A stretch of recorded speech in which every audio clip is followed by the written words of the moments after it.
You sit over there, I'll sit over here, and I'll interview you. What's your favorite things about Garrett? Top 10. Well, his hair, obviously.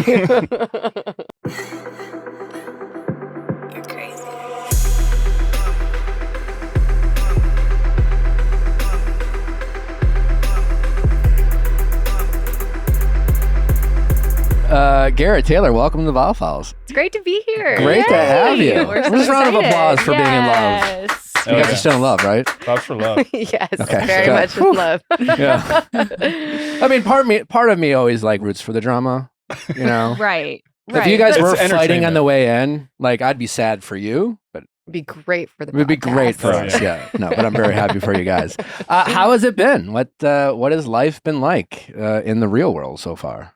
Between two coasts, it's been definitely an adjustment, but living together, like you're my best friend, it's been actually really fun. Like laughing most of the time when we're not working and cooking dinner at home, and I learned how to fish.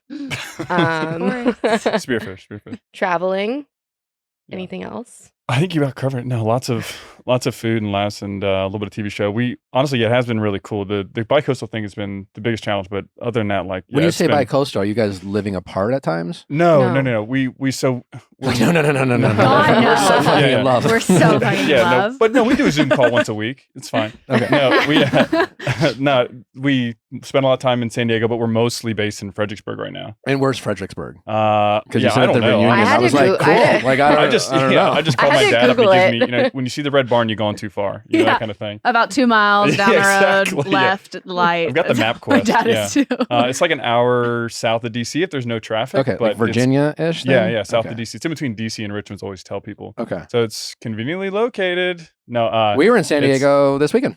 Oh, really? Yeah. Where? yeah, we're at. My brother and sister-in-law live there, and they had their first baby, so we went to Oh, visit. cool. Yeah. Yeah, San Diego's beautiful. We love it. We obviously did our first trip there on the show to South Park, which is the area where her family lives. And we've got an apartment there now. And we walked to her parents' place and walked downtown. And it's Wow. beautiful. Yeah, I love it. We have an apartment in both places. Yes. So you're rich. So No. truly, they're loaded. Oh my No, God. no. I Airbnb'd the apartment in San Diego. Yeah. And That's smart. I'll be He- renting, mine out once we make our next big move. You had mentioned at the reunion when what are the no, I'm just kidding. Nick and Vanessa when they really dug deep. Woo. Yeah.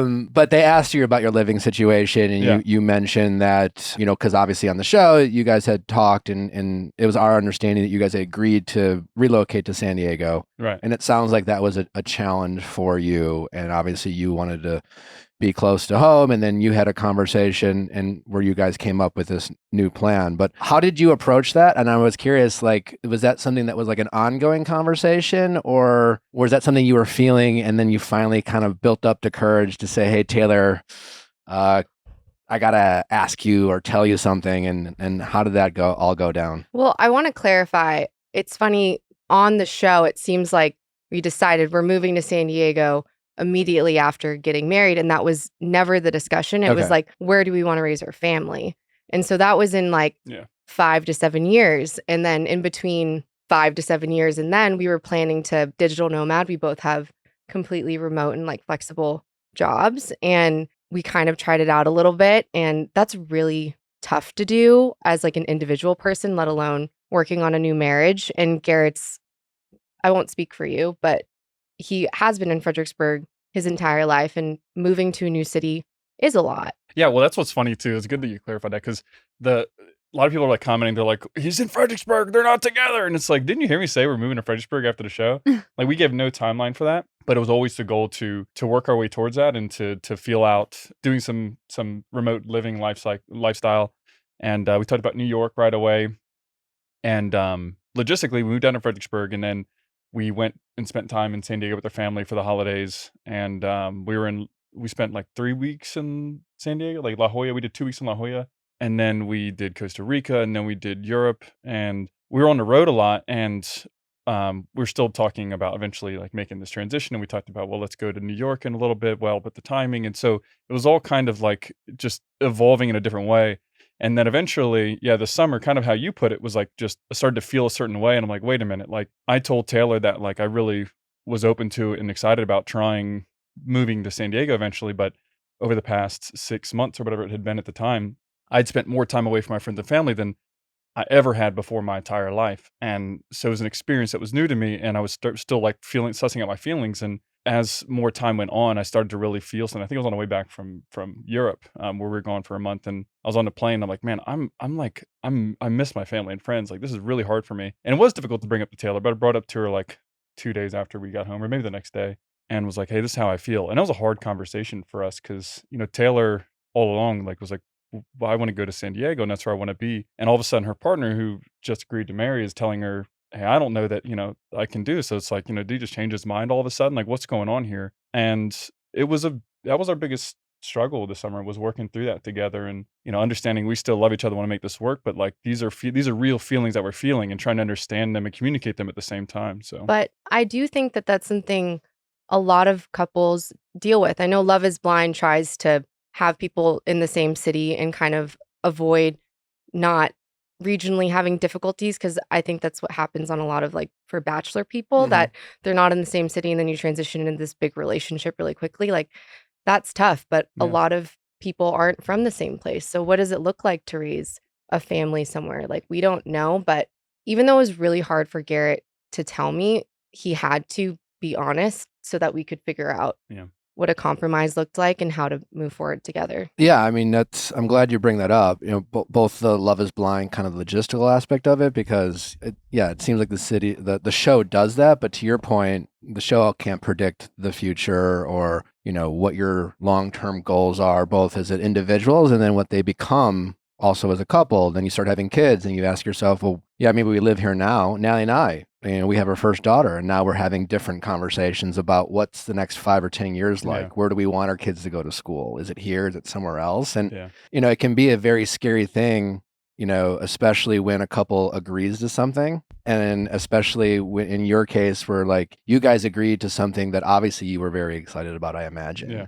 And then all of a sudden, Garrett comes to you with a different idea. It can be a very triggering situation where it's just like Garrett said, well, I thought we agreed to this. I thought you promised. And I'm curious how you processed all that, because that could have been a very, like you said, it was difficult, but that Yeah. could have been a very detrimental conversation for other couples, because there's a lot of ways in that conversation to feel misled or abandoned, where it's just like, well, I thought we made a decision. So, like, how did you work through that while he was approaching you with that honesty, while you were simultaneously trying to grapple with, I'm not going to get what I thought we agreed to? It was tough. Like, you only kind of see me talk about it in like a 15-minute kind of short and sweet thing, but it was weeks of really difficult, hard conversations with not just like my husband, but with my parents, with my good friends, and there's lots of sleepless nights and tears, and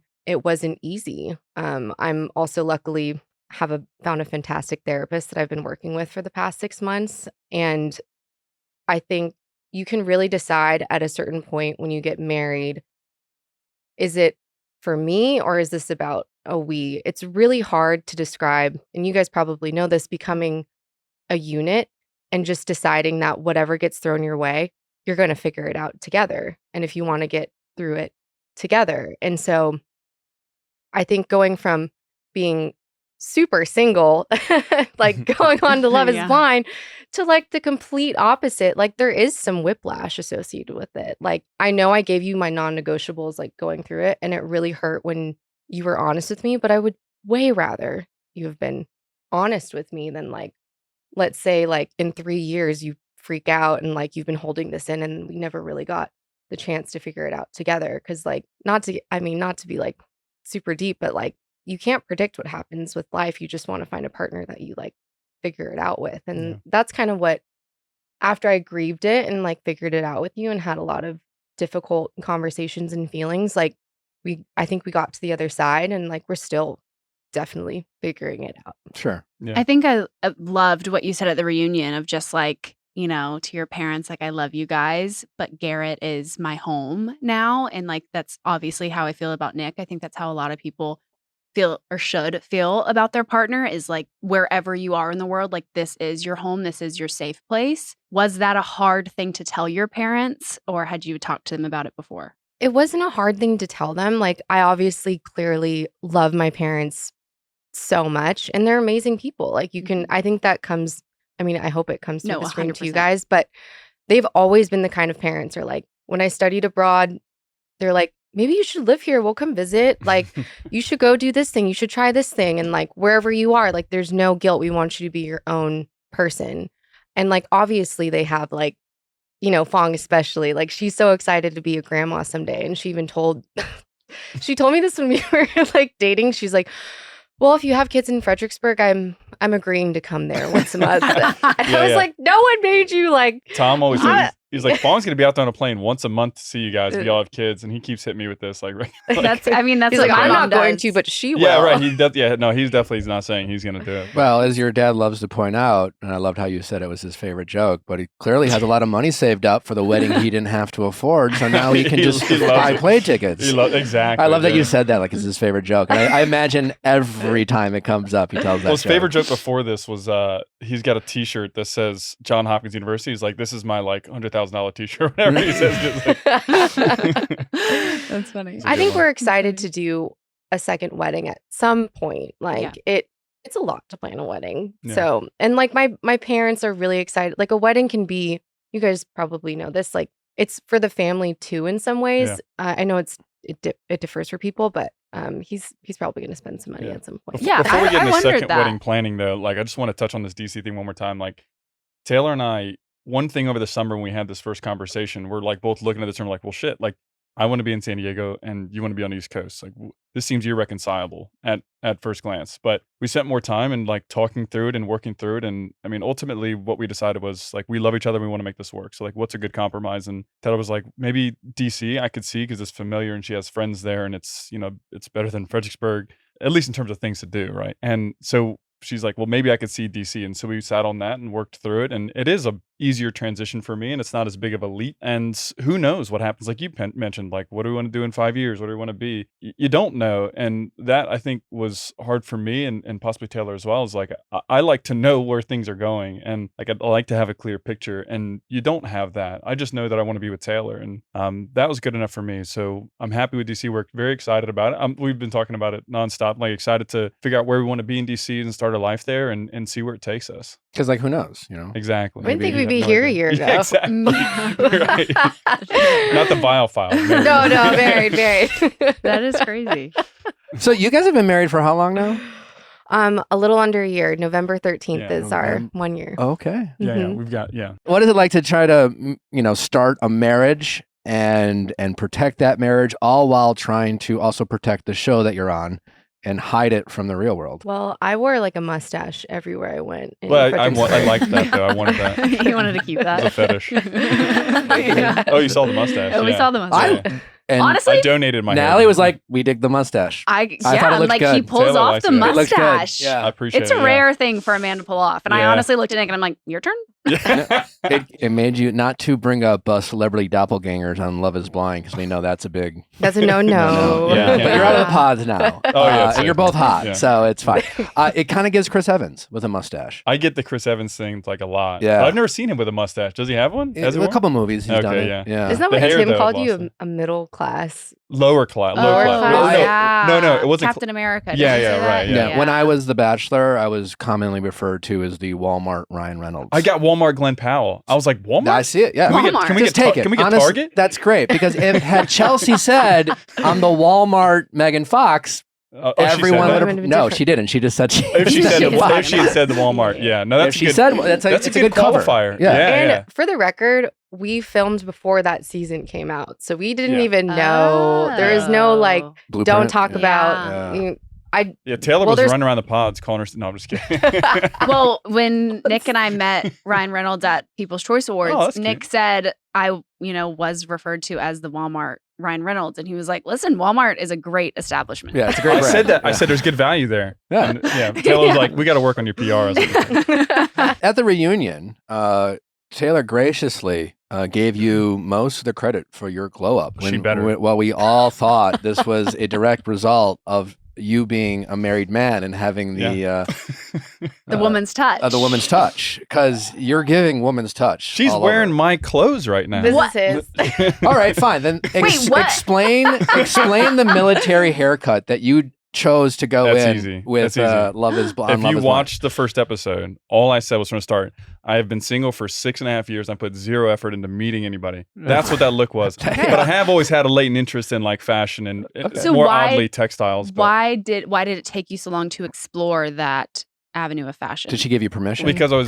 was I was very fulfilled by fishing and spearfishing and work. And then and it's like, passions and interests, they take time. They're time consuming. And like I was like out of time.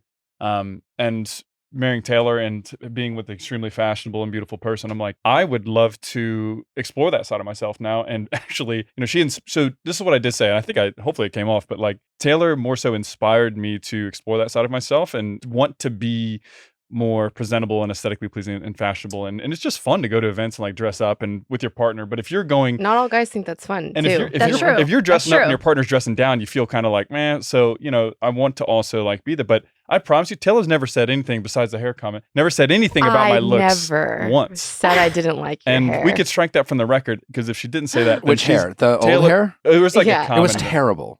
Whoa, old hair. whoa. Nick. The buzz cut? I say this No, as a it's very middle-aged streamlined for man spearfishing. who like still has his hair, but is very like it could go any day. You never really Yeah. know. And like you have a beautiful head of hair, and I think it's disrespectful to men and hair for you to be able to grow that and show what you showed on television. Dude, I don't like. I just never. I'm like, it takes time. It takes time. And I've always only had a buzz cut. It's like the longest my hair's ever been. And But just, buzz cut I is married one Taylor, thing. I was You like, had the well, military whatever. crew cut. Yeah. which I is know. hilarious. But at the reveal, I almost was like, are you actually in the military? Honestly, and I you got that a didn't lot, and I never get it now. say luckily. that? Yeah. So, It no felt more like stolen valor for me. It felt like y'all were out somewhere and you saw this like wild, cool t-shirt and you were like, this is kind of cool. And Taylor was like, oh yeah, it is. And you were like, really? And it No. like gave you the permission to like lean She never in. does anything like that. That's a beautiful thing. Taylor, like if I still sat here and looked like crap, which I mean, I'm offending You my didn't look prior like self. crap. Thank you. You Finally, didn't someone look said like it, Nick. crap. It was a choice. Well, you look like you didn't care.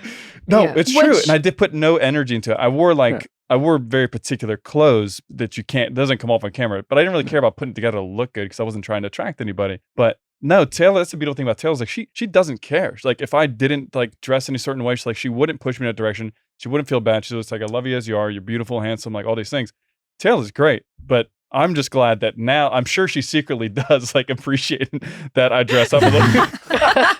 No, listen, No, I love did. is she totally doesn't blind. verbalize it at all. Interesting. I definitely do. I feel like when I finally got to that point with Nick, it was like, why don't we like throw out the skinny jeans? It could be fun to maybe go like a baggier Yes. look. Yeah. I don't know. You know what's weird is though people jump on you. I've seen people like hit the reunion fit and they're like, oh, those pants are like they're baggy, they're loose fitting. But it's like in my reveal pic or whatever at the beginning, they're like, his pants are too tight. It's like, come on now. You Like, got to what do y'all understand want? something about reality TV. It is loved by middle America. And while, like rock stars, for example, they appreciate a fashion choice. Yeah. But when it comes to reality TV, the people watching you don't appreciate risk taking of any kind. Yeah. Yeah. You It's giving know? pumpkin spice. Yeah, they're It's just. giving I mean, pumpkin listen, spice. they're looking to shit on you and rip on you, and when you No. when you make bold choices, you're just giving them Yeah. a softball. Ammo. Yeah. So good on you for not listening to them. No, I love it. And I mean, also, it was interesting in the pods. Like, I had just come back from New York Fashion Week, and Garrett was like, I'd love to go to New York Yeah. Fashion Week. And I was like, really? And then you started Are you? talking. I was like, there's an actor Then she over there. sees He me- does And physics she sees me and come out like, and she's like, he was lying. he loves his family and he likes fashion. And like, I was like, oh my God, it's crazy. And you described this jacket you were wearing for like 20 minutes. Oh my God. The And, date ended. I was describing Shashiko fabric to her. and I was And like, they normally give you a heads up. And I went long and like the date ended. I was like, oh my God, what an idiot. no, they're like a minute left. And Garrett's like, still going off. I And I didn't was even like, hear it. I we're just gonna kept just talking. have to Oh, keep. no. And then this year, ironically, you got invited to model in New York Fashion Week. And I went with him and was like the little Instagram wife. And this is before you were famous. No, yeah, the relationship has been like over a year in the making. People just saw your face. Yeah. No, no. I followed this guy. So I followed this guy since before the show, and he's like, he does upcycling, like with really old textiles that have like a great story behind them. He goes and he seeks out like old textiles from Turkey and stuff. Like the first piece he made for me was this Anatolian like cert blanket made from mohair, which is a type of sheep wool that he turned into this really badass like bomber jacket. And I went to, so he's in San Diego. Naturally, I was in San Diego last year. So I hit him up and he's like, yeah, come. And I was like, because they're expensive. And I was like, let me see what these textiles are. And it's really interesting. And to meet another guy who's interested in like fabrics and different types of weaves and stuff, it's like, it's very unique. So we hit it off right away and I bought a piece from him and then asked him if he'd be interested in doing a reunion fit. And we stayed in touch. I visited him like 2 more times. And he was like, hey, you want to come model for me in Fashion Week? And I was like, you mean like me, this, you seen this? And he was like, dude, yeah, 100%, let's do it. So I was like, okay. I was super nervous, but you're very handsome. Yeah. Just say thank you. Thanks, Nick. Just say thank you. I've made it very clear, as much as I love this show, I'm shallow and superficial, and love is not blind for me. Like I couldn't do that. Like the curtains would go up and I'd probably be like, no. That's a compliment, by the way, Natalie. Yeah, it's like but you both must have, despite the crew cut, you both must have been like, fuck yes, because you're both very attractive people, and it really seems like you guys fit, and that must have been a really nice cherry on top. No, I mean, to be completely honest, Garrett and I were not attracted to each other at first. What?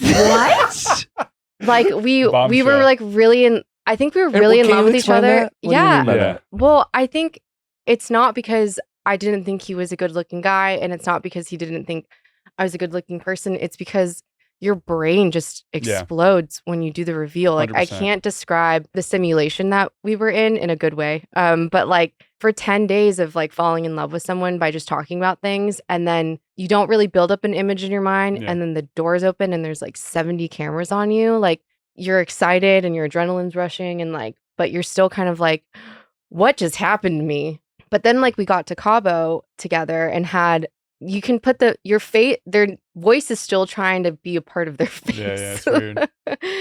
And then in Cabo, I was like, oh yeah, this guy's really hot. Like I'm more comfortable. This is the person on the other side. It's really hard to describe.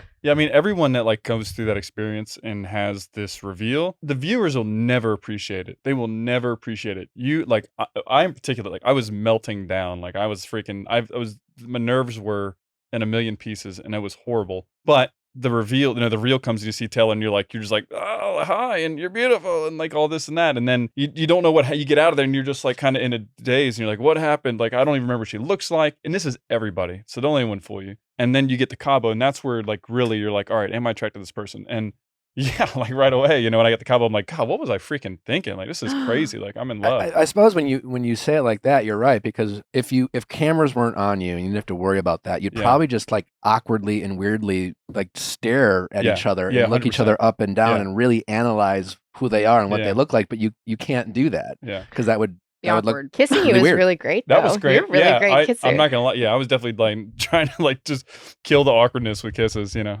was like, yeah. What do I do? I think that's what we heard Brittany and Leo kind of talk about this whole aspect of it as well, and her being like, I wish honestly that I would have kissed him more because I was just saying the most crazy shit. It's so weird. You can't recreate that moment ever again. It's like, should we talk about finances or how many kids you want right now? This is the time.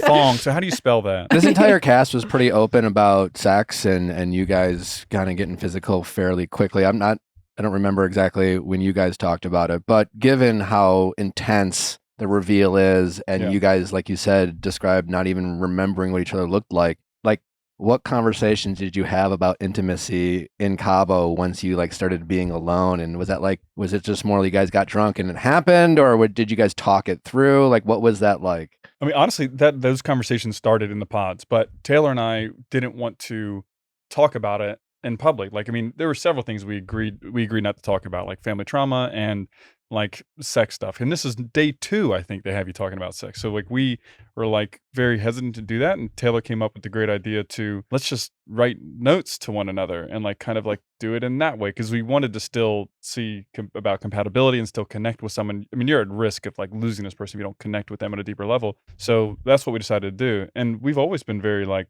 kind of careful about how we talk about it on camera. Cause it's a private thing. So. Yeah, it's also like, besides like my mom texting me on the way to dropping me off at like the train station to go to the pod, she's like, no shower scenes. But I was just like, damn it. What that shower scene? That's like the first thing on your note to her is like, I love showers. Yeah. How do you feel about showers on camera? And I felt like there was something wrong with me because like you're in Cabo and everyone's talking about like what they're doing in the bedroom, and like it's obviously an important part of a relationship, especially to like get married for sure, but I never got there that I was comfortable talking about it on camera, and like that's okay. Like there's other people that are totally fine like sharing that. I knew I was gonna be watching this with my parents, and I actually have to be with them for forever. So compared to this show. And I didn't feel any type of way about it, you know, because you do worry about that. Guys like, yeah, because I mean, when you're with your boys, that's kind of like what is like, you know, it's kind of locker room talk kind of stuff. And that's the beauty of this experience. It like gets you out of that groove. But these guys are even cool with it. Like Nick was even talking about it too, which, you know, is kind of a shock to the viewers. Is like, he doesn't want to talk about sex on camera, you know, but we did talk about it because you're hanging out kind of before you do see your person in Cabo with the boys a little bit. And we both like say, you know, I don't really want to, you know, I don't want that to be our story. You know, I don't want that to be kind of like our brand. So, Well, that makes a lot of sense.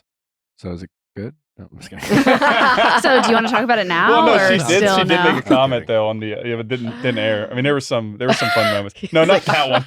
It's like, Not that one. No, share. No, the chemistry grade. oh yeah, I was Yeah. like, Garrett gets I an didn't say A in anything. physical chemistry. Okay. But we were pushing back. Very PG. Very PG. Yeah, nice little science pun. Nick and Vanessa appreciate it. No, we really tried to push back on that. I mean, because they're pushing it. They want to know, and they try to like make it sound there's value in this, and it's like, well, yeah, but that's between us. We got that, you know. Well, I thought it was really interesting, specifically this season, and you look at just other couples like Marissa and Ramses, and it almost seemed like sex was maybe a reason that destroyed the connection that they had, because it almost seemed like their relationship, at least the way they talked about it, was so hot and heavy early on, and almost as if their relationship became more about their physical connection, and then every other conversation kind of seemed centered around that, and it seemed to be a big reason why they ultimately didn't work out. So it can cut both ways, where, you know. Yeah, I honestly don't have a ton of visibility into like the like everything that happened and all the conversations between Marissa and Ramses. But yeah. Yeah. No, I think it's obviously what was focused on, but they're having a ton of other conversations besides that. So who knows what percentage, but I know, you know, it didn't seem like that was ultimately like what broke them off. I don't know. It's hard to tell. I mean, Taylor and I were so focused on each other, honestly, throughout the whole thing that like you have very little time to talk to anybody else. I know I talked to Tyler quite a bit and I talked to Tim, but outside of that, like I didn't really talk to anybody else because I'm so focused. You know, I wasn't going out. I wasn't doing anything. I was working out and hanging out with Taylor and getting to know Taylor and seeing if I'm going to marry this person. Those are like my 3 priorities this entire thing.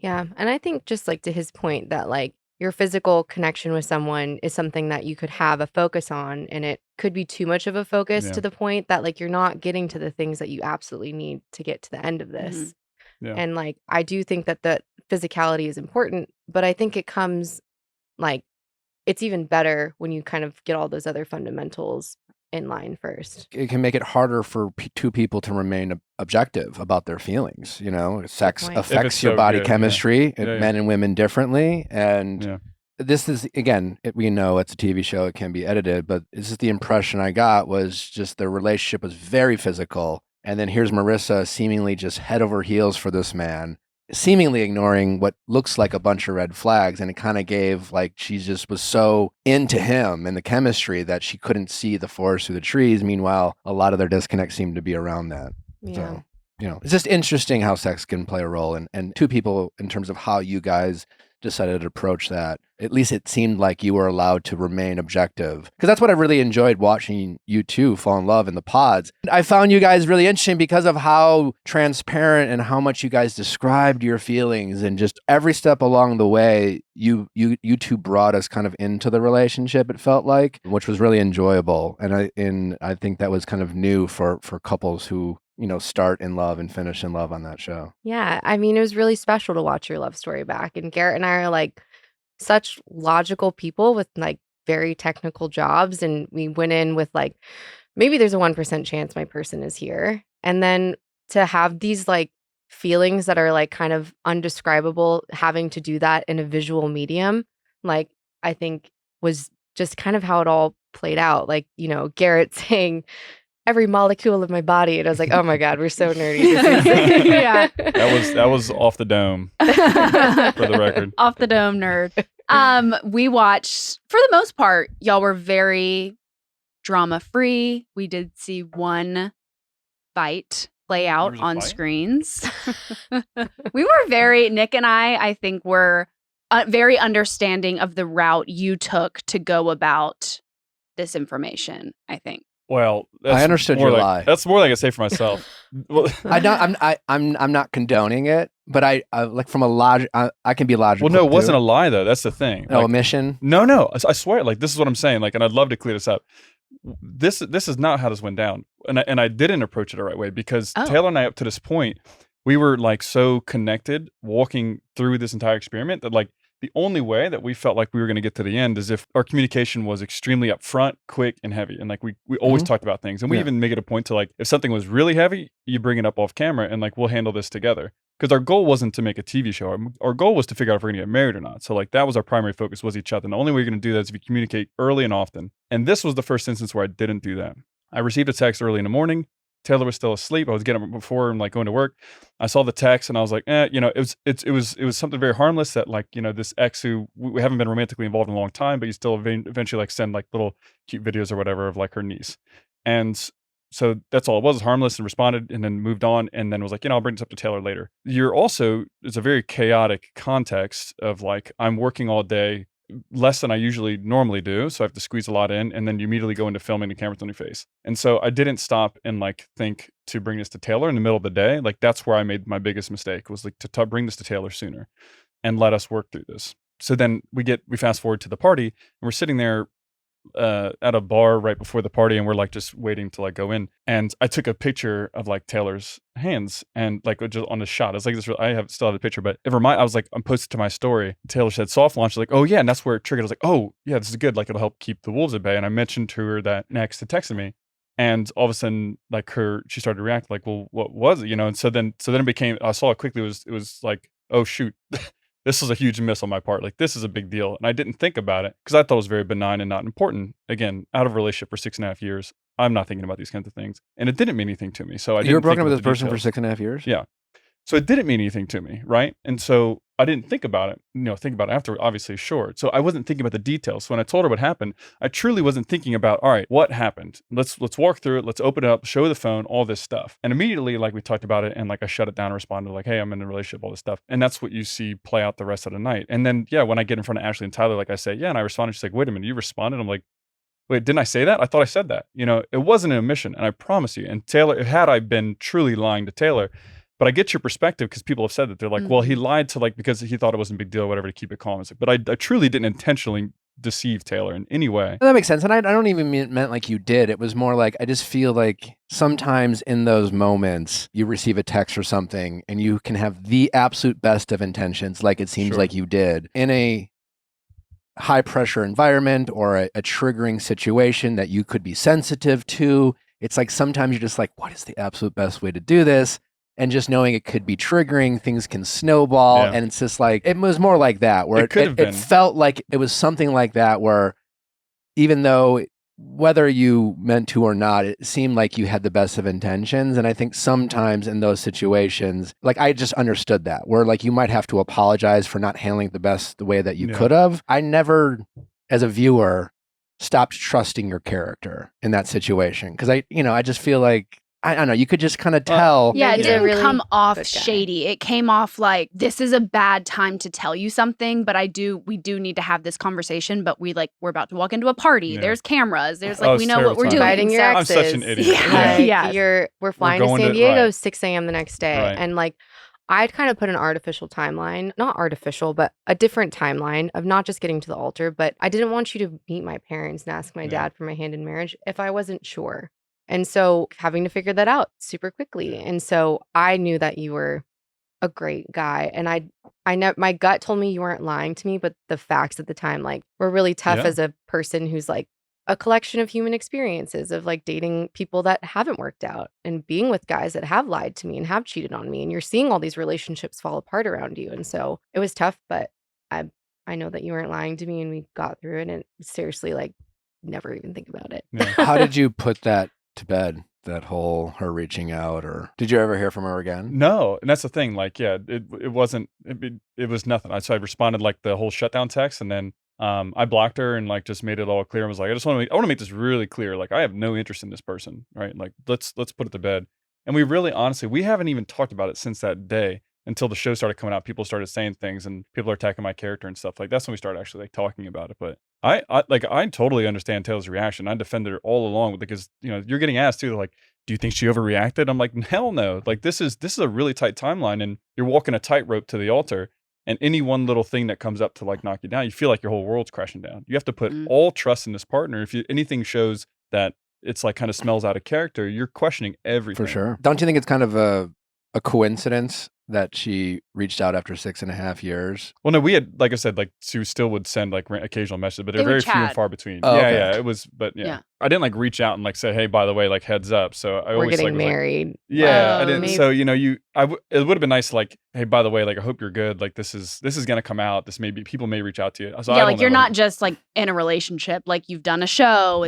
You're gonna be like a celebrity. Yeah, yeah. You're married. You like there is definitely more to a story. And I feel bad for her. Like, I genuinely, Yeah. if I were in her position, I'd be crushed. And like, I never wanted you to tell her to fuck off or like make her feel worse. It's an anomalous, incredible situation that we're in. And like, clearly, like, she still had hope that you guys would still be together. And so, yeah, I do feel bad. Listen, everyone has exes. Everyone know. at some point has to move on. I personally don't think it's that deep. I think like watching it, I appreciate this context that you're Yeah. giving because I think watching it, it just came off to me very much just like this is a bad time, but I want to tell you something. And then like you got kind of caught up in everything. It didn't come off shady to me whatsoever. So, but I am very glad to hear this context. Should we jump to reunion? Sure. Sure. Okay. We love the holidays. Y'all know I love a holiday, but shopping for everyone on our list can be overwhelming. We just got everyone underwear.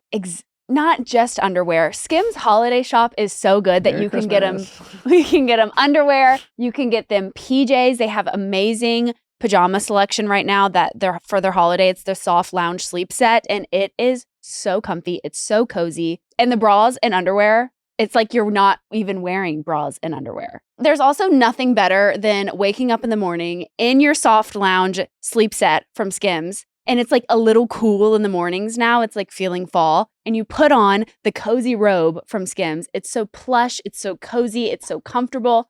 Make your morning coffee. You're in heaven. Now, listen, all I can say is if all of their products are anything like their men's underwear, it's truly incredible because I've never had underwear be so breathable and so put together. Skims is maybe the best underwear I've ever worn. I love it. I'm wearing it now, and I will be wearing it for the rest of my life. You know, once you find something fantastic, you never look back, and that's how I feel about Skims. And you will too. And as soon as you put it on your body, shop Skims Holiday Shop at skims.com. Available in styles for women, men, kids, and even the pets. If you haven't yet, be sure to let them know we sent you after you place your order. Select podcast in the survey and select our show in the drop-down menu that follows. Again, that's skims.com. All right, ladies, if you are shopping this holiday season, you got to check out Jack Black because God knows the men in your life need to maybe up their grooming game, whether it's cleaning their skin, hydrating their skin, making sure those lips are balming and supplement and moisturized so they're more kissable. Make sure you're getting them Jack Black this holiday season. Jack Black makes an absolute amazing gift and an even better stocking stuffer. I've been using Jack Black, loving the Jack Black Turbo Wash to get my skin clean. Jack Black gift sets are ideal for upcoming trips this holiday season too. These sets are perfectly sized for carry-ons, so you get the benefits of convenience without sacrificing quality. Plus, Jack Black has free shipping in the U.S. on orders over $50 or more, and they're dropping new promos every week, so now is the time to give Jack Black a try. So, if you have a man in your life, and let's just be honest, he's not washing or hydrating his skin every night, get him some Jack Black. It'll be a night, come in a nice little set. It'll be everything he needs. And, he's not getting any younger. So make sure he's taking care of skin just like you're taking care of yours with Jack Black this holiday season. If you want simple, effective products that help you look your best, you need Jack Black. Head to getjackblack.com/VIALL and use code VIALL for 10% off your order. Once again, that's getjackblack.com/VIALL for 10% off. And make sure to use our promo code VIALL so they know we sent you. Nanit, guys, I'm super excited to talk to you about Nanit. It's the first time we get to talk about it on this show, and it's staying more connected with your baby. The Nanit Baby Monitor is the absolute best must-have baby product. It's a baby monitor. Baby monitor where you can watch your baby sleep wherever you are in this great world. Doesn't matter how big or how far you go, you can still stay connected to your baby. I listen to River sleep while I'm running. It's like meditation. We put a little sound machine. Sometimes River listens to rain. Maybe it's a thunderstorm. Maybe it's a shh. It's whatever. But when I'm running, I can I'll listen to like some music, and then I also listen to River sleeping in the background. Sometimes when we're gone and we have a babysitter, we get to check on making sure our baby is sleeping soundly. Anyway, stay connected with your baby. It really gives you the peace of mind that you're looking for as a new parent. The sound, and I've posted this before, but I do like our nighttime routine is very red light.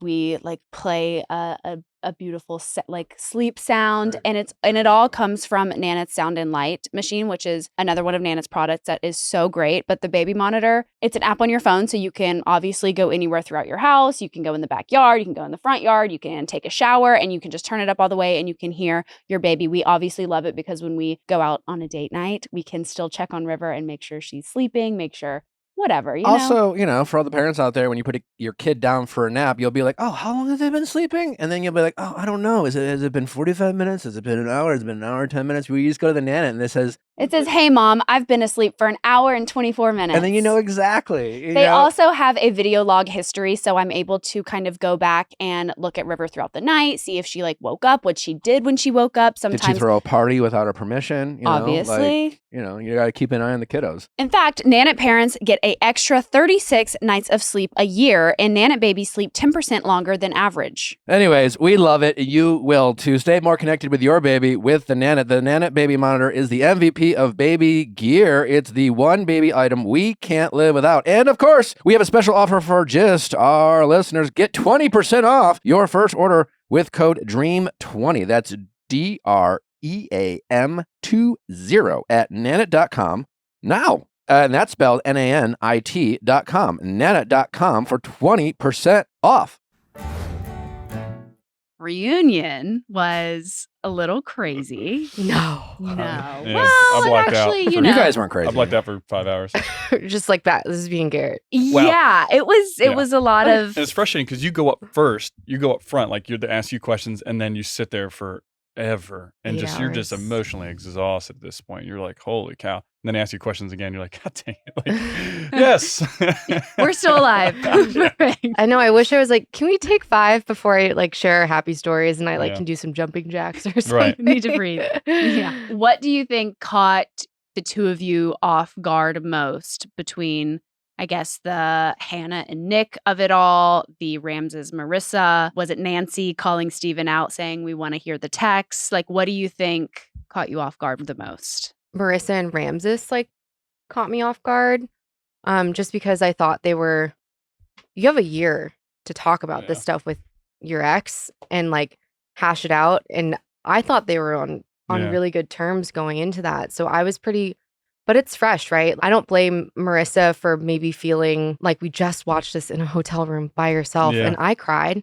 That I was cried. I rough. bawled my eyes out. That was Like that rough. was rough, and to have to relive and process that. But then, It's a weird feeling. it's a weird feeling. Yeah. So yeah, I think that really surprised Yeah, me. I was gonna say the same thing. Because I'm friends with Ramses, and so talking to him about it, he's like, "Yeah, we've been talking for a year, and we feel good, and we're like, we're kind of frustrated with maybe how it's portrayed or how people are receiving it, and so we're going in this together." So it sounded very unified, and then it didn't play out that way, and you're like, "Whoa, what's happening here?" But to Taylor's point, it's understandable because it is really fresh. You did just watch it for the first time, and you're like, well, it's heavy. It's heavy, as everyone saw. During the reunion, you made a comment, Garrett, where you were like, during the Nick D and Hannah feud, They showed that. and you were like, oh, "This is so annoying." I don't know what you This said, is immature, and I'm counting down the Yeah. seconds. and I for it to be really over. agreed with you there. Dude, I'm telling you what, like I was squirming in my seat. Like I wish I'd have said more to the context of like, I feel like we're throwing stones at glass houses. This is like a ridiculous, but I could hardly get anything out. My nerves were so worked up. Like,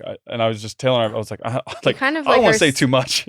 Yeah, because it's like if you say something, I felt like Hannah was trying to get you involved, and Yeah. like we're not gonna solve anything here. Like This is- I don't think Your you're time to gonna help solve this anything. was months ago, not here now. Like it just seems ridiculous. I was bummed for Hannah because we had a brief conversation with her, and she was like, "Yeah, no," like she said early in the reunion, "I can improve my tact and my timing and I my saw delivery and all those things." And then at the reunion, Nick said this very gracious thing where he wanted to Yeah. defend Hannah, Yeah. and then all of a sudden it seemed like she used that as what she was hoping is like a Nick takedown. It felt like. And it's just did like feel like that. her friends going through his journal or whatever that was. We really glossed over that, didn't we? It felt really icky. I mean, it was just like, yeah, we were at the house, and my friends were like, "Let's go through There his was stuff," and then we read that like he wants to be the most famous guy on Love Is Blind. It's like, okay, so what? My stance is if you go on a reality TV show and then I don't care what your intentions are or why you go, but if you have an active social media and you are benefiting from the fame that you have, you don't get to accuse other people of going on for fame. Like you all went on with, I'm guessing, a million different reasons. It seems like you guys were open to love. You said, even yourself, you thought maybe there was a 1% chance you'd meet your person, right? So like, does that Yeah. mean you guys went in for fame? Of course not, right? You were open to the experience. It always feels really icky when people like use these tropes of reality TV to try to publicly take someone down. And honestly, like of all the talking Hannah did about working on herself in growth, it really felt like she completely ruined that for herself in that moment she came across, honestly, to me, a little petty, a little vindictive. And honestly, Marissa, I didn't mind because Marissa, it seems like they're friends. She has her feelings about how things went down with Ramses. So to me, it was like she's having her girls back. So I didn't really mind Marissa getting involved. I was really disappointed in Hannah. And it just seemed like you kind of were aligned. I mean, there. this is what I will say. The internet's mean, and she probably got a ton of backlash for how she acted on the show. And she sounds like she understands that. Whether she's working or not, I don't know if is she not does for- because how can you understand that and then try to get the same thing to happen to Nick? Yeah, I think that this pressure makes you do crazy things, and maybe that's what explains it. But Yeah, I don't want to make excuses for Hannah. I feel like it was an opportunity to just try to clear the slate. And like I feel like Nick made an honest effort to Yeah, do that. And yeah, I he didn't did. never I don't think I started out in knowing Nick D and being like, I'm gonna feel really sorry for this guy at the end of it. And I do. I tried to really tell do. her. Yeah. And so yeah, I do feel like it was a missed opportunity for Hannah, but I also have to like applaud her for sticking to who she is, and she Yeah. doubled down. Yeah. Like She certainly did. When didn't she tell him to shut up at some point at the reunion? Yeah, There she was a did. There was a Yeah. I'm speaking. It's like, okay, I guess. Yeah. Same old Hannah. Cool. You could have done something different that moment that I think would have been much better. But yeah. We'll never know if Nick D made the comments about Hannah that she is accusing him of saying. I know it finally got to a point where Ramses kind of started to be like, Nick, you got to take accountability. Yeah, but Yeah. honestly, that makes me really upset because even if Nick said those things, does that justify or make it any better to belittle a person like that over and over and Yeah. over again on national television? I don't think so. I think that like you trying to dig up this one thing that justifies your behavior Yeah. Right. doesn't solve anything. No. It's like this backwards justification, but it's like I said, it's very stones and glass houses to me. It's like seems very, I mean, you can question anybody's judgment. You can do the whole thing like, well, you weren't here for the right reasons. You can say that about anybody, and it just falls flat because you don't know. But yeah, And I if a mean, girl did it to a guy or a guy did it to a girl, vice versa, it would be I feel like it would be taken way worse. Like, yeah. Oh my God. Oh, 100%. Yeah. And I'll tell you about Nick. Like, did he say things right after like the first reveal of like that? Like, oh, I wasn't really attracted to her. I mean, Taylor and I just admitted we weren't sure right after the first reveal, right? This is a normal thing. That moment on, I've like every time I talked to Nick privately, it was he was very convincing. Like he seemed like he was we're talking privately off camera, like bro talk. And you know how Nick talks. Like he even have no problems saying his truth. And he always said nice things. Exactly, and reading watching between it, the I don't get it, lines, but- reading between the lines of that whole drama, it felt like whatever Nick's allegedly said, he said it off camera in the privacy of these guys, probably egging him on or just asking what he really thinks, Yeah. and then he says something again, regardless of what he said. But like it's like Hannah and Marissa and Ramses and everyone else were just trying to egg him on to admit you said this, and it's just like, well, what does why it would you all want have him to admit something that would be cruel? Yeah. To public. Right. It's Yeah, just you're like the one that's bringing this out. It's contradictory of like what you're trying to accomplish here, just so you can take the guy down, Yeah. and to do what? So that you can share in the criticism that you're receiving. It just felt really icky and gross. And clearly Nick was trying to be the polite guy. I mean, it is Love is Blind, the show. And so part of the fascination of the show is while you two didn't care, some people do. Some people, like myself, if I agreed to go on the show, I honestly wonder how I would handle that reveal and what I would put I myself. don't think well. Yeah, I would it not. sounds like it, yeah. I would not. You know, but like Nick, it's like you could tell during the reunion, Nick was just like the wolves would have come for him, you know. And then you have Hannah who had this glow up. It just felt really icky what they were trying to do to him. And then, Yeah, like you look beautiful. Like you do. People are dying to see your fun side, and like there is a lot of opportunities to come. Just like take the roses and leave the thorns. Yeah. I don't know, but I feel like I can speak for all of us when we say like saying negative things about anyone is not okay. You know, I think her trying to bring that up, and they did show Marissa saying, I think you need to say it. So it was obviously something they had talked about. It was like, I don't know if I'll bring it up. Maybe I should, maybe I shouldn't. You know, Marissa was like, I think you should. And it felt very much like I've been getting a lot of hate, and now I think you need to get a lot of hate, which is icky. Yeah.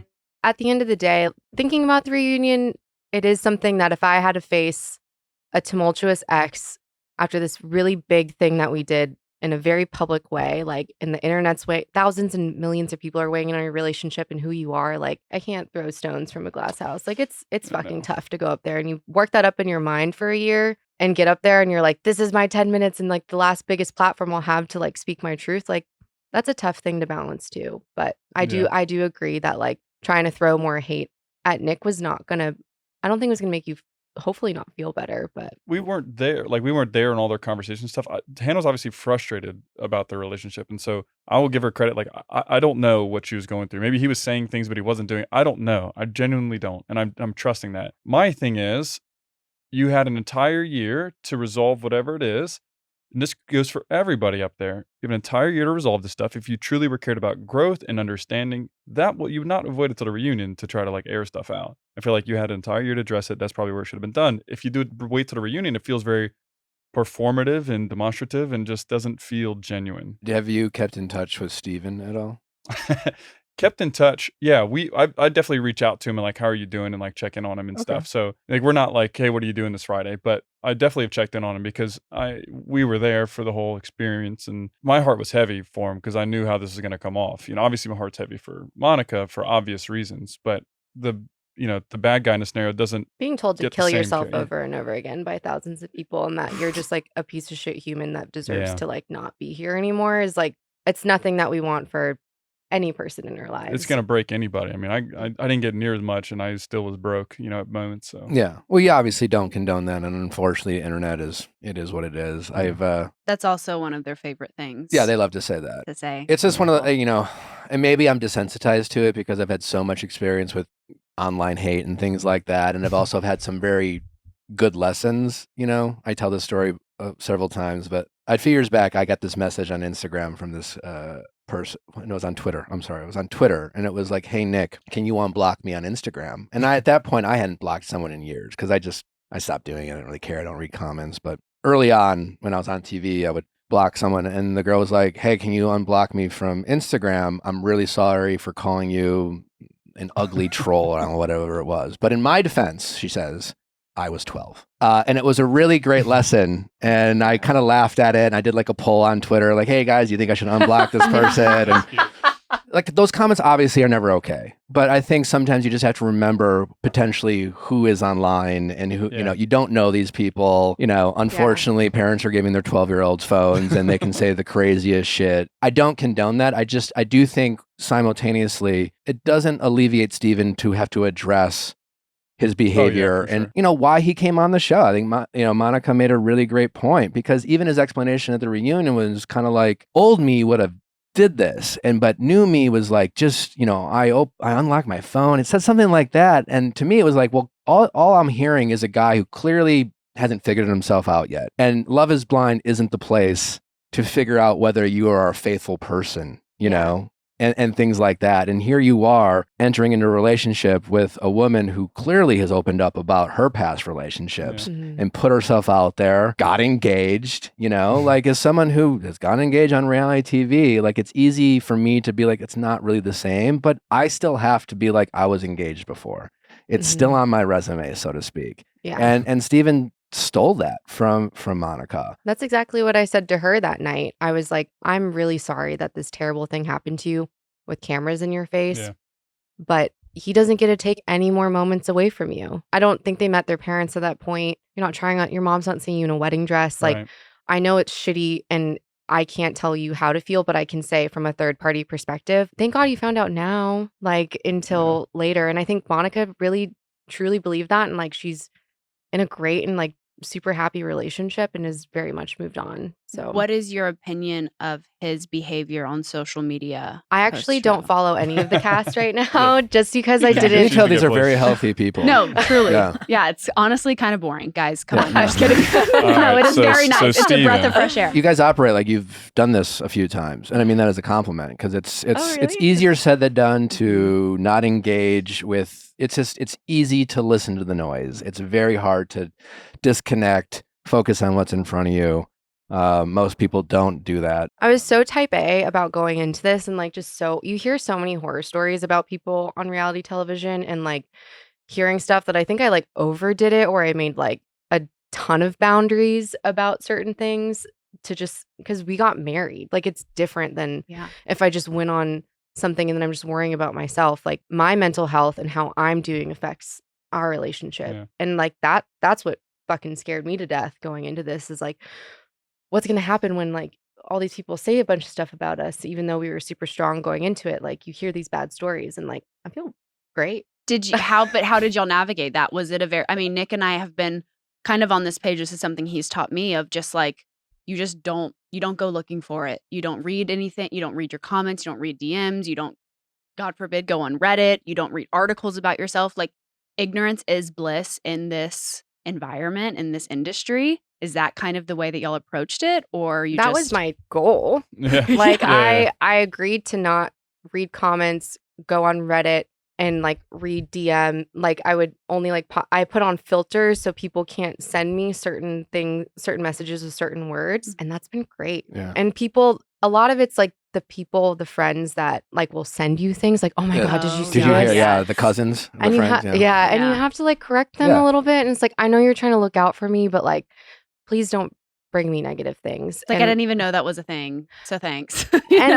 I'm a little different. Like I'm lucky that it's been relatively positive, unless I've been completely just like delusional and all my filters. I've seen the comments. But like she's gotten a lot of love. I feel terrible for Garrett, where it's like, you know, my husband's coming home and he's crying. Really destroyed. Like the first time that you told me that someone told you to kill yourself, like broke my heart. It's hard. It's a weird feeling. You feel like you prepare for that and like you're ready for that and you're like, I don't care who it still whatever affects you. This person is, but you're just like, whoa, holy if shit. People don't like my takes on certain things, I'll get a DM that's like, that was an awful take, you should kill yourself. I mean, it's like it's crazy. It really is crazy. And it's the truth. It's sad, but it's true. It's just like our audience is largely women. When they're disappointed at me, it's like they say that I'm just a little disappointed, Nick. And for the same comment, they'll tell Natalie she's a ugly whore who should kill herself. Jesus. Which is Women are so wild because like I've never even left a comment on someone's thing that I don't know, except if it was like Taylor. tag 3 friends for free bikini.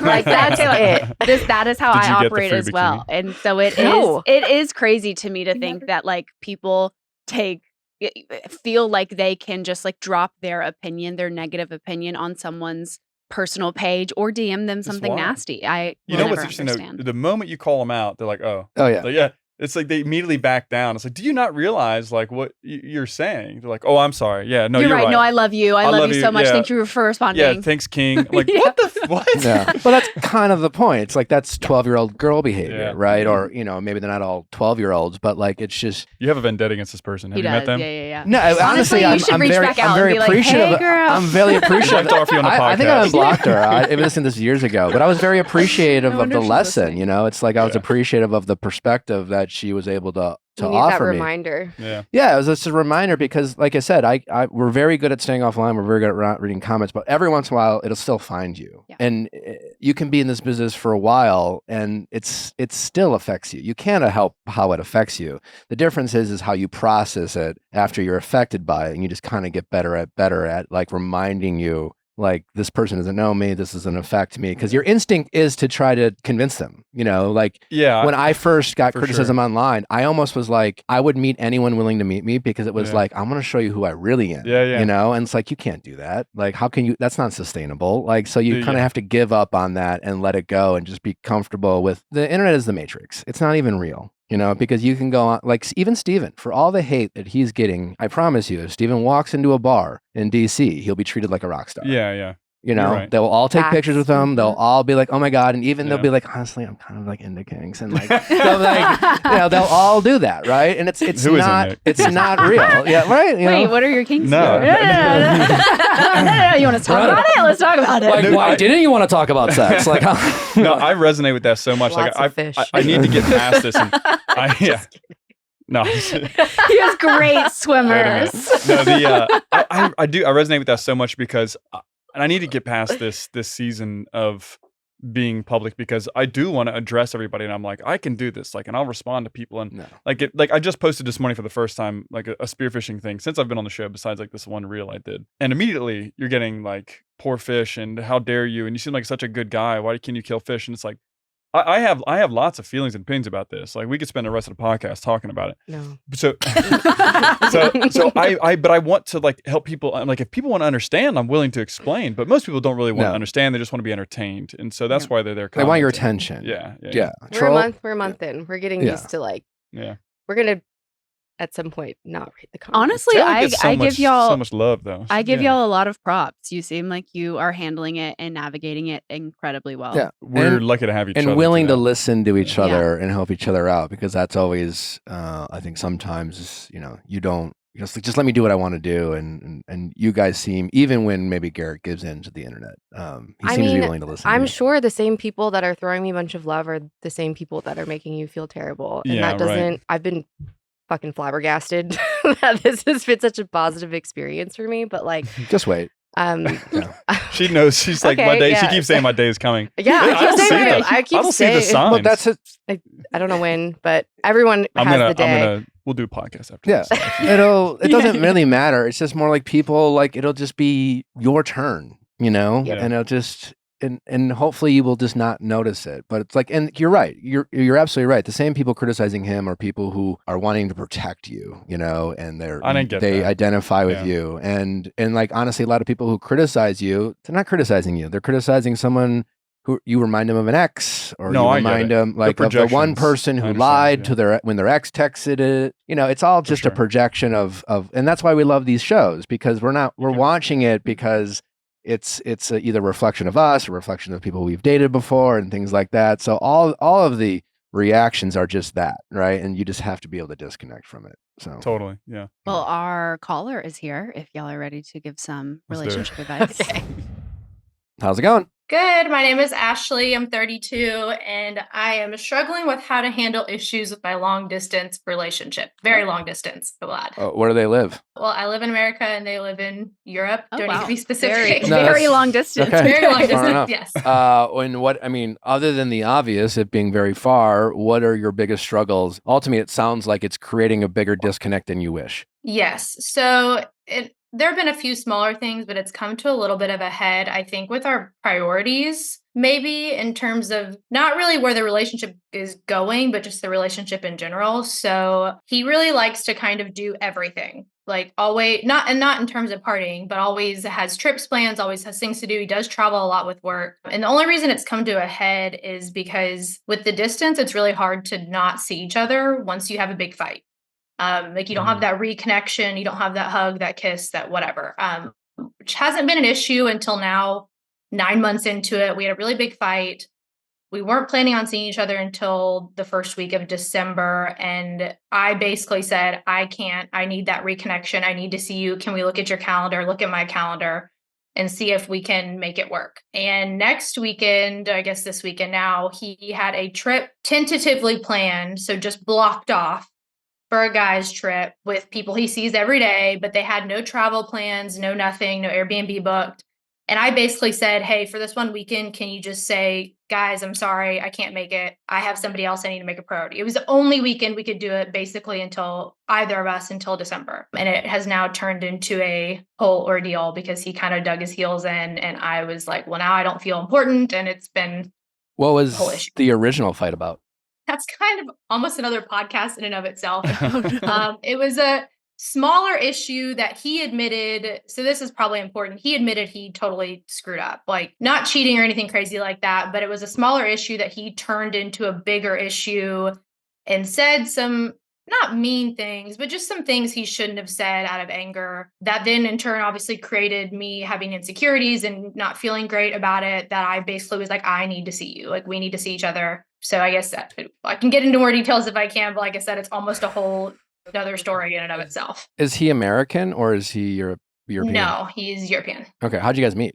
At Barcelona, a bar in DC. Okay. That's where I said my first Yeah. date Yeah, I night remember that. was Oh, really? in some article. Obviously, like long distance relationships are difficult. I'm curious when you guys agreed to be boyfriend and girlfriend and try to make this what was going to be a challenge work. Like, what expectations about like where this relationship might go did you guys have? Well, so that's the other thing. We haven't really, so another piece. So I've been married before, so I'm really on no timeline, so to speak. And when we met, obviously it was, to be frank, a one night stand that neither of us had any anticipation of turning into something. And then it just did. Obviously the connection was great. We've seen each other a lot since then. We haven't had a ton of conversations other than probably by like theoretically this time next year, we do need to be talking about, if we're still together, about, okay, how that looks, who moves where, who does what. So there hasn't been a ton, I guess, of those conversations because we've kind of just been making it work until this point, right? We haven't really had this conflict with priorities and who do you're choosing. Now it's like you're choosing your friends that you see every day over me, and it's just created kind of another issue. I mean, I know what I think, but I'm curious if you guys have questions. I guess not questions, but just like being in a relationship with someone that doesn't make you feel secure is pretty much impossible when you're in the same city. But like, I mean, at least for me, prior to meeting Garrett, like it was always an issue for me of like dating in DC, obviously. And I would connect with people in different cities and doing long distance, unless you are 110% and have a plan for where you guys are going to end up in the same place, all the other details of whatever you fight about or when conflict arises, it's going to be really tough to resolve. And so unless you feel like he's giving you clarity and prioritizing you and making you feel secure, and you're reciprocating that too and making him feel like a priority and making him feel secure, and you're putting the time in, I don't know if there's any other advice that I can give that's going to fix this particular issue to get through the other side. What I'm hearing is that like I'm always trying to always empathize with both parties when I hear stuff like this. And so on face value, I guess I can see where he might be coming from. It's like I had these plans. I know they weren't set, but I got to drop all of this just for what I thought I already apologized. He's probably thinking, things like that. So on its face, it might seem like a slightly unreasonable request from you. But my point is why I asked is like what expectations you have of this relationship going in. It's just like, I guess my point is you need to start having these conversations now, right? Because otherwise these types of disagreements and disconnects are going to continue to happen. Because I think you're thinking, hey, I need this right now. And I know it's not a normal request. And I know it seems like I'm asking a lot of you, but like we decided to be in this long distance relationship. And this is what you need right now, right? And if he wants to make this long distance relationship work, from time to time, he's going to have to do things outside of the norm of what maybe his buddies are doing in their relationships with people they're dating who live in the same city. Right. And so you're saying, I need this. Right. And he's just like, well, this feels unreasonable and you're asking too much of me. But if he's not willing every once in a while to maybe splurge on a ticket or make a trip unexpected, because these things are going to happen and you're going to need that connection that he's not willing to give you right now. So to me, it just sounds like this is more an opportunity to say, like, what are we doing here? Like going forward, you can't promise each other you're not going to upset each other. You can't guarantee there's not going to be a fight or a disconnect. But when that does happen, are you both willing to do what needs to be done to bring each other back together? Seems like you are, but he's not seeing it, and to give him the benefit of the doubt, I feel like he's not seeing it the way he needs to. And maybe it's because you guys haven't had the conversations you should be having. Like, I understand you met in a one night stand and right now you guys have been just kind of enjoying each other's company when you can have it, but like kind of riding on the high of your story of how you met.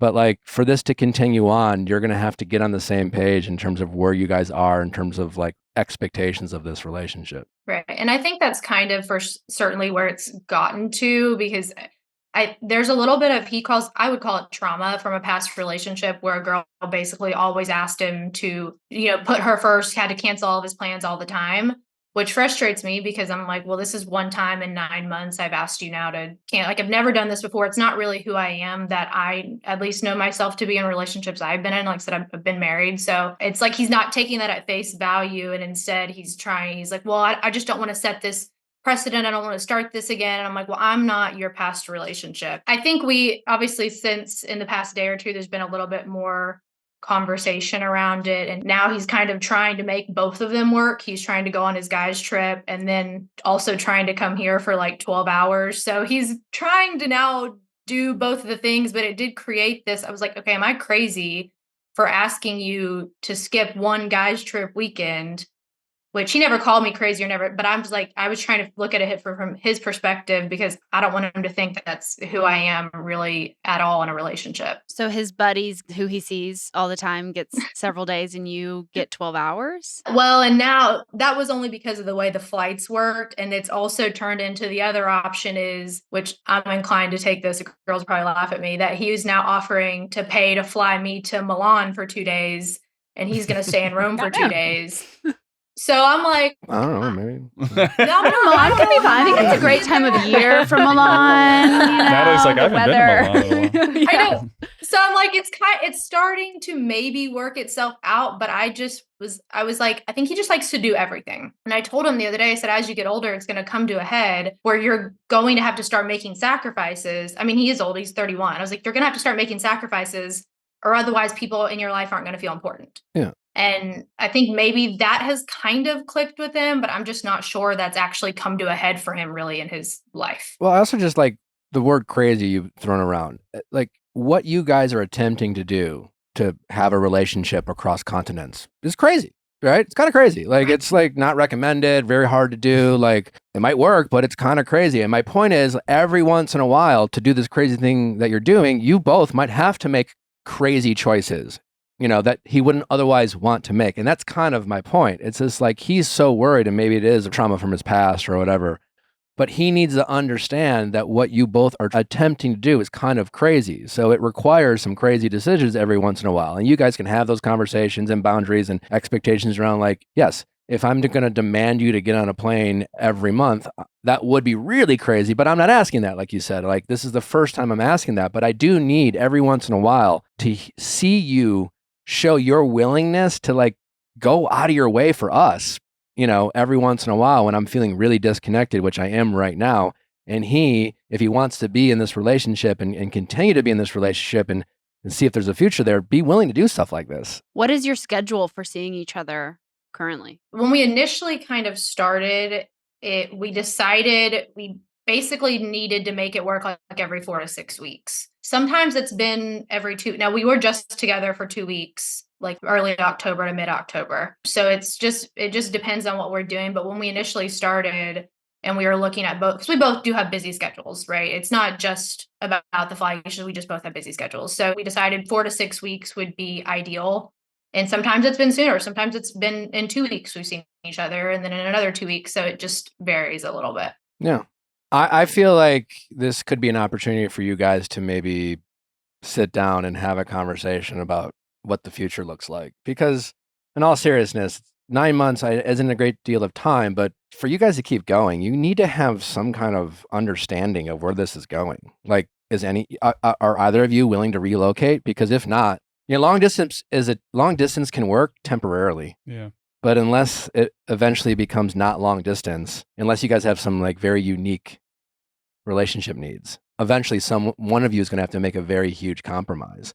And you can't avoid those conversations, Otherwise, you're just fucking around. Neither of you are taking this that seriously if you're not willing to have these serious conversations. And you're not crazy for wanting that serious conversation and clarity. And it's not crazy to ask for him for a weekend of time to like get on the same, like feel like you guys are kind of back before you guys had your fight. I think it's all very valid. Yeah, that helps. So just like I said, I just kind of I'm like to see everything from everyone's perspective. Maybe it probably didn't come out to him that way when I was initially a little upset about it, but I was like, okay, is this crazy? Like, I hate saying that word, but just for me to insist that you drop your one weekend that you've blocked off. Now, if it were friends that he hadn't seen in a year or family or whatever, I probably wouldn't even question it. But because it's people he sees weekly, if not daily, was where I was kind of like, can you not just break your plans one time? Yeah, I mean, he needs to go out of do his something way to else? make this very long distance relationship work, and that's kind of the point, Right. Yeah. And you need to know he's willing to do that despite his Right. trauma from his past relationship, and he cannot keep using it as an excuse. No, it is important that he feels heard. Like if he's being honest and saying that his hesitation comes from this previous relationship trauma or whatever you want to call it, then yeah, sure, make sure he feels heard, but also like you need to feel heard. And I think it sounds like you did explain like I need this, and in a relationship you have to listen to each other's needs and really show them that you hear them and then you understand them. And yeah, at first it may be hard to like hear it and you feel defensive, but then yeah, come back, have the conversation and say, yeah, I understand. Like, what can we do here? And I agree with everything Nick and Taylor and Natalie have said. Yeah, I mean, also like setting a precedent is kind of a weird phrase in a relationship. Yeah. Well, I sometimes look, he's great. His English is phenomenal. He speaks English at work, but English is his second language. Oh, So yeah. sometimes I give him a little bit of leeway with that because some of the words I don't think, because he even hesitated when he said it. I think he just sometimes they don't That makes come sense. out the best way. So I try to give that a little bit of grace. But I agree, it was a strange way to phrase it. It was a It strange way to saying- phrase it, but it's a real thought I think people in relationships have too. Yeah. Right? So I think it's a very human feeling that he had to be worried about doing that, So I don't know if it was a language thing. You both, I just think right now, this fight is all about the fact that you guys have yet to sit down and really talk about what your future looks like with like, and have some tough conversations like you guys had to have about like your future, which might include both of you feeling like, fuck, like one of us is going to have to make a huge sacrifice in the future, or both of you, but like it's going to be required. And right now it seems like you guys have avoided that because it's going to be really hard and you don't want to like fuck up the honeymoon phase and the excitement of what you're going through. But 9 months is plenty of time to enjoy it. But at this point, like what you don't want to do is like have this 3 years from now. Yeah. For sure. Across the board too. For us, we obviously had to, what we did was crazy. Like for sure. Like what we recommend did. But like I've seen with a lot of my girlfriends and like their husbands or serious boyfriends, like cutting into time with the boys or like fishing trips or things that like you did as a single person, spearfishing trips. Like this is very normal. Like these are obstacles that a Yeah. lot of couples have to, get into a compromise point, and it looks different for every couple. And we had to recalibrate that too. So it's not a really weird conversation to have. It's kind of just a milestone for sure. No, I agree with that. Like I said, I think it's now, although I don't know if either of us handled it phenomenally to begin with when we started this argument, I'm hoping it's, like you said, kind of opened this door to be like, hey, this is what we need moving. And we have talked a little bit about who would be willing to move where if we did get to that point. They've kind of not been super in-depth conversations, but some of those have come up. But yeah, I think it's just gotten to a point where we just need to, make a decision. So stay tuned, and maybe I get broken up with in Italy. No, stop. Not in Italy. Send us an update. Well, Honestly? Right? think of worse place. Follow Yeah. on Instagram. Honestly? Natalie's like, wait a minute. Not a bad. You already met one European man on a bar, so That's- I mean, and honestly, I haven't been to Italy, so when he offered, I was like, ooh, Hmm. I think kind of maybe take annoying, that. but also he ain't flying you out to break up with you. That is true. That's true, but yeah, I mean, that's true. That's a good point. there are worse places to get dumped than Italy. in I my really opinion. I just don't think guys would fly you out to break up with you. Nick obviously wouldn't. Yeah. I I just broke don't- up with him over text. I mean, so. it's kind of the logic is she's gonna hate me anyways. Yeah. That's might as well. Well, Yeah, send us an I agree. update. Keep You us know? posted on how this conversation goes and where your relationship ends up. We would love For to sure. follow along. For sure. Thanks, guys. Thank you, you. Ashley. Take care. Best of luck. Bye. I have one more question I think for you, Garrett. Well, you can participate too, Taylor. Tim and Alex at the reunion. I'm just kidding. They obviously got into it. It got contentious, and then Vanessa weirdly wanted to end the drama. I was like, man, let him keep going. I'm good with that. I know you were. It went on for like I don't know how long you guys saw Yeah, for, but right. it was like 90 minutes. It just Oh, really, really? it really didn't Oh, make sense. Jesus. Yeah, Okay. it was Yeah. We just got Okay. like maybe 5 minutes. yeah, and it So- wasn't going anywhere, so they saved you. Yeah. So. Gotcha. Okay. I liked Tim as a viewer.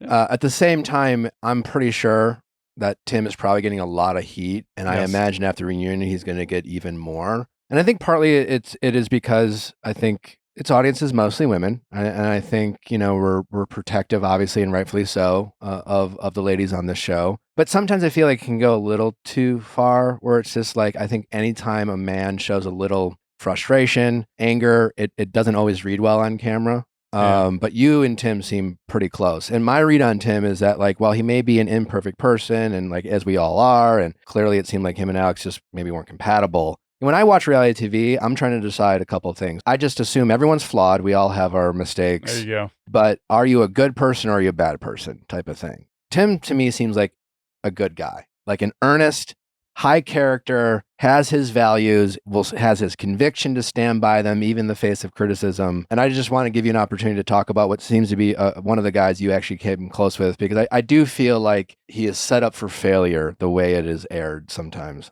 Yeah, and I mean that's frustrating. The problem that this is like a permanent tattoo on your life going forward. But like your read on Tim is perfect. Like, I mean, he's a great guy. He really has a big heart. He's a big, he doesn't like it with the empathy and tenderness tag, but he is. I mean, he is a sweet guy. But he is very firm and convicted, and he has strong morals, and he really values his family a lot. I think that came across really well. And yeah, I mean, I'm not going to speak to like how his thought process was, but you can see he's trying to defend Alex throughout the show in the beginning. So he's not in it for like the show and the flair, and he's trying to be angry and upset.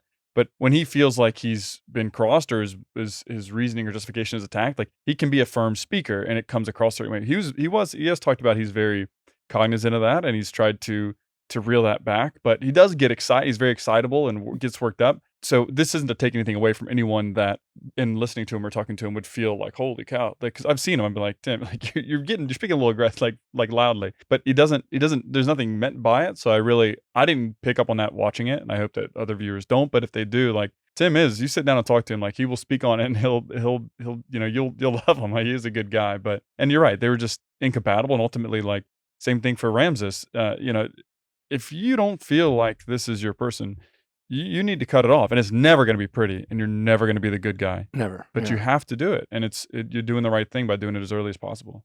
Why do you think at the reunion those two decided, kind of like to your point earlier, they had a whole year? Why do you feel like the vitriol came up? Yeah, I mean they didn't speak. Obviously, you saw they haven't spoken in a year. Oh, So they didn't. Okay. yeah, right. So I mean it's kind of Tim's fault. He did what he did. He was like, say, "I'm never talking to you I again." never wanna No, talk I'm to like, you okay. again. He made it very clear. That's just how he is. He's like, there's nothing here to talk about. I don't need to understand anything more. But Alex sounds like maybe she did. I don't know. I'm not even sure if maybe she did, but you want to defend your character in some sense, and you both feel like, you everyone's kind of sensitive about their edit. Like, I don't really like this and how this came off. So you want to defend that a little bit. I don't think either one of them came there to attack the other person. You kind of want to defend your character, and sometimes you got to take up ground to do that. So I think that's all that was. We had a chance to talk with Ashley. She addressed in great detail all the backstory of Tyler and Ashley's whatever baby drama that they're going through. Mm-hmm. But fans will fan and be the skeptics that they are. Yeah. And there was a moment at the reunion when you were like, "We got your back." So just as two people who have gotten to know those two and had at least a little bit of a front row seat to that whole experience, what is your guys' perception of that situation? And more importantly, Ashley and Tyler's relationship? I mean, through the experiment, we're really good friends. Like, there's only one other couple in the world that knows exactly what you went Yeah. through, because like every season's obviously different. And I think they're both really incredible, great people. And so I know that a marriage in the way that we did it is not it's not easy. It's really quick and hard and fast. And in terms of like all the other details of what's going on, I haven't watched any of the like baby mama videos, the ex-wife videos. I haven't read anything. I've only heard people have only like come up to me because I'm friends with Ashley in real life, and like she can tell me how she feels about it.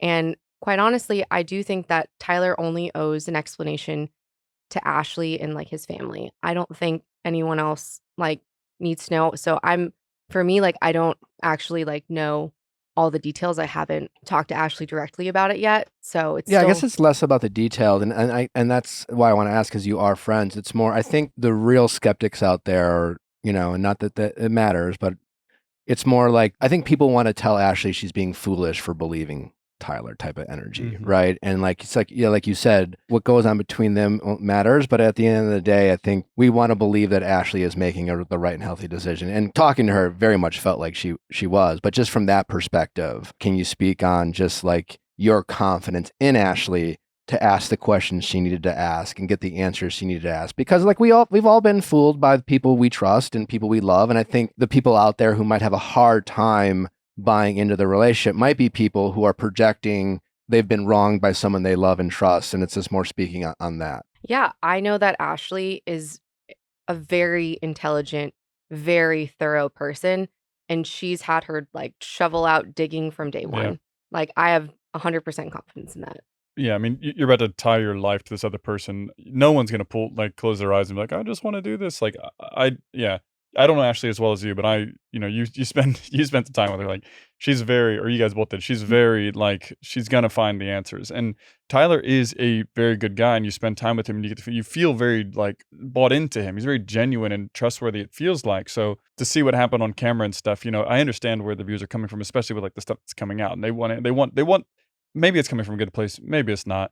But the point is, like, there's, Ashley is going to choose to spend the rest of her life with him. Like, she's going to get the answers, and she's going to dig. And if there's anybody I trust to do it, for sure, Ashley. Now, what seemed really sad about the whole thing is that it actually seemed like a really selfless and sweet thing that he did that ultimately is now backfiring because he went on this TV show and made this crazy choice. And I understand that it can be very weird for someone or had some type of relationship with to go on TV and watch them.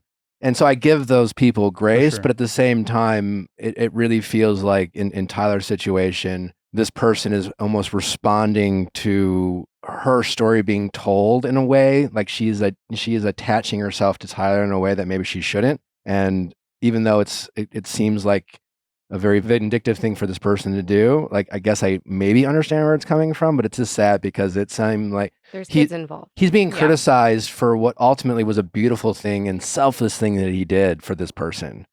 And it's such a shame that it's backfiring on him now. Yeah, it is frustrating. And I mean, even in our story, like, and I didn't like how certain things came across or whatever. Maybe I wish they would have showed more of this or that. Like, even then I feel like, it's kind of tainted a little bit, but it's really not. I mean, ultimately we have a great story, but I couldn't imagine like times a billion what Tyler and Ashley are going through. Like, I just feel for them every single day. Well, the good news is no one really will remember all that bullshit. Yeah, hopefully. Yeah. And when I always tell people, usually when it's off The Bachelor, when they're asking for my advice, is like, listen, now it's like, and I'll say it to you guys, like, your story really hasn't been told. Up until this point, Netflix has told your guys' story. Yeah. Now you guys have a platform, you have social media, you control your narrative.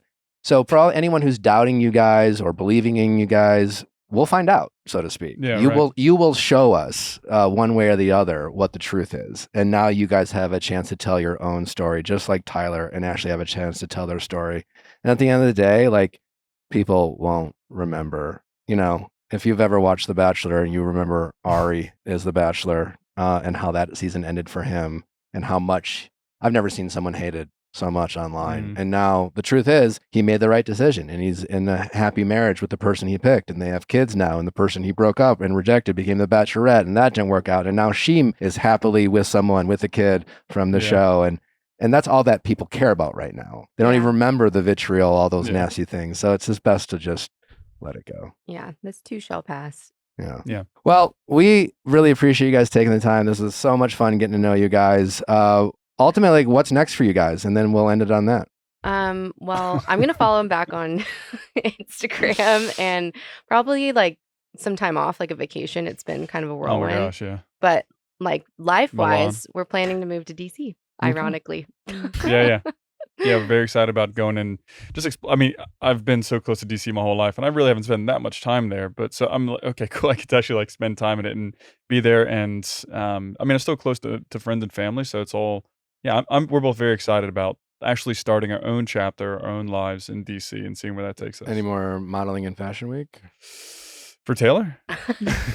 Yeah, no, that would be nice. I would definitely be into it. I love fashion, and I think it's very interesting, and it's something Taylor and I connect on. So hopefully we can do more of that. He's way more of the fashionista. If we could have sat here and talked about textiles and please fashion lean for an into hour, your OOTDs, Yeah. Yeah, you should. Get ready with me. I don't know. My morning. spearfisherman following is going to probably deplete a little bit, but we'll throw in a fish every fish or here two. and I'm going to there. go ahead and guess the majority of your audience is women. It is now. Yeah. And definitely. I think women. you should give the people what they want.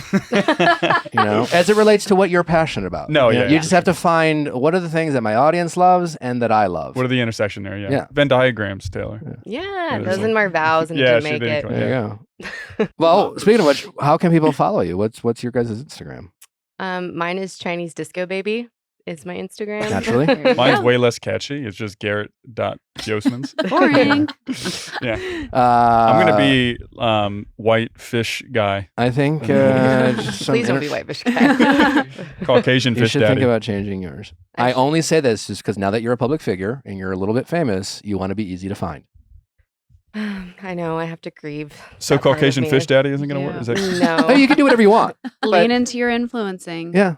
Sell teeth whiteners on Amazon peroxide free. Listen, you were Part of me given is so disappointed. you were in given me. a lottery ticket, and now Join it's the up cult to you that what you everyone want to is- do with that lottery Well, and that's the ticket. funny thing. Some people come at you. If you do try to do it, you feel a little hesitant. You're like, do I do it? Because people are like, oh, you were only Yes. here for this. It's like, come on now, Yes, bro. you Like, do you'd be it. doing the same You do thing. it. Take You advantage of you the- make the money. Yeah. You do it. Yes, you do it. Kids college fund. Do it your way, but do it. That's the Yeah. hard part, is like trying to maintain your own identity while leaning into this. Is the What's Yeah, your do it. OOTD? Outfit of the outfit day. of the day. I Get ready with me. remember me turning down a handful of Yeah, I got you things now. because I was like thought I was like too good for it, or like no one like.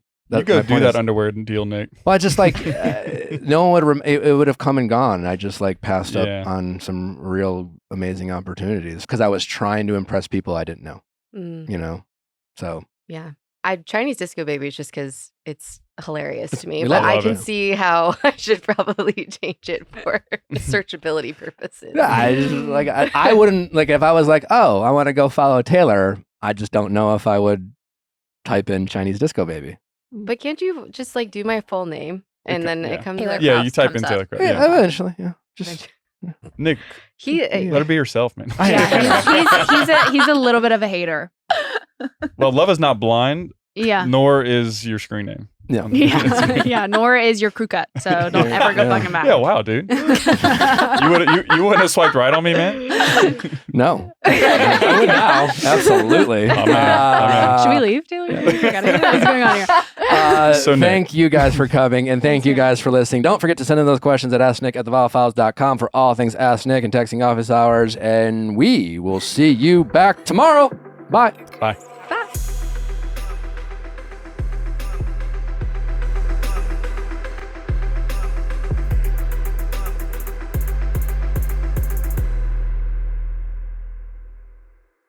Hey guys, if you loved what you listened to, make sure you hit that subscribe button below. Thanks for listening. We'll see you next time.